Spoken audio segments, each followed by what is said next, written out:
Mel 2204, your pageant vlogger host. Subscribe!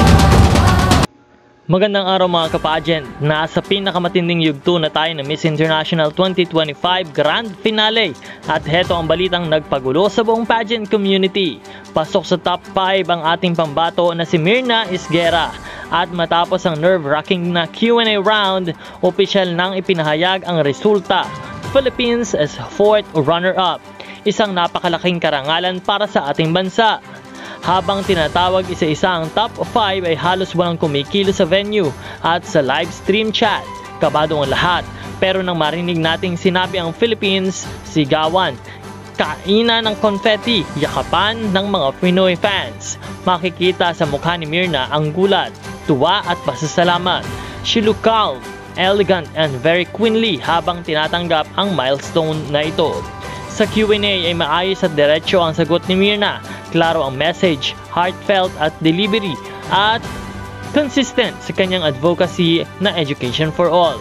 Hindi man pinakamahaba o pinakadramatic pero isa sa pinakamalinaw, pinaka-sincere at pinaka-purpose-driven na sagot sa lineup. Ipinakita niya na hindi lang siya maganda, may puso siya para sa serbisyo at pagbabago. At nang inanunsyo na nga ang final placements, Philippines, Myrna Isguera, Miss International 2025, 4th runner-up. Nang ibabaw ang tuwa ng mga Filipino fans sa venue. May mga nagluha, may mga tumalon, may nagsisigawan ng Pilipinas ng paulit-ulit.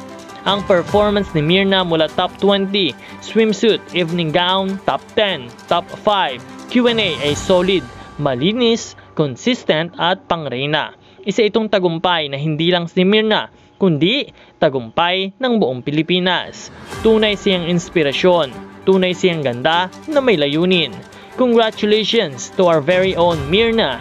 Hindi man nakuha ang corona, inuwi naman niya ang top 5 placement at 4th runner-up finish. Isang napakalaking karangalan para sa ating bansang Pilipinas. Muli congratulations at maraming salamat sa inyong pag-subscribe dahil patuloy po tayong magbibigay ng mga update. Marami pang mga international pageants ang ibibida ng Pilipinas.